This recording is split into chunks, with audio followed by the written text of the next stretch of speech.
লা ইলাহা ইল্লাল্লাহ দাবি করলেন। মনোযোগ, লা ইলাহা ইল্লাল্লাহ, আল্লাহ ছাড়া কোনো মাবুদ। মনোযোগ, আমি কেন এই কথাটা বললাম? লা ইলাহা ইল্লাল্লাহ দাবি করলেন আপনি আল্লাহ ছাড়া কোনো মাবুদ।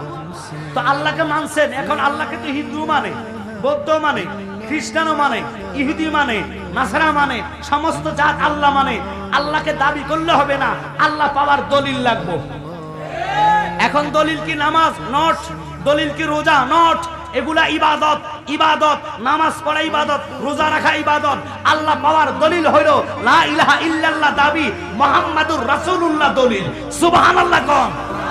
লা ইলাহা ইল্লাল্লাহ গলার হার বানাইয়া 30-12 কোরআনের হাফেজ হইছেন, পুরা দাওরা শেষ করলেন, মুফতি আজম হলেন, কিন্তু মুহাম্মাদুর রাসূলুল্লাহ নাই।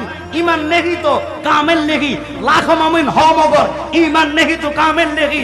আমি বুঝাচ্ছিলাম এটা নবীর সম্মান মুসার সম্মান এক না, এই জন্য মুসাকে সালাম দেয় আসসালামু আলাইকুম ইয়া মুসা কালিমুল্লাহ, আর নবীরে সালাম দিচ্ছি আসসালামু আলাইকা ইয়া আইয়ুহান নাবিয়্যু।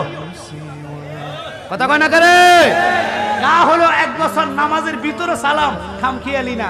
এখন নামাজের আগে সালাতু সালাম দিলে কিছু লোক ফতুয়া কয় নামাজের আগে সালাতু সালাম দেওয়া জায়েজ নাই। আরে ব্যাকল বস্তাক, তুই কইলি কি নবীরে সালাম নামাজের ভিতরে দেওয়া ফরজ করছে কে? প্লিজ কথা বলেন কে?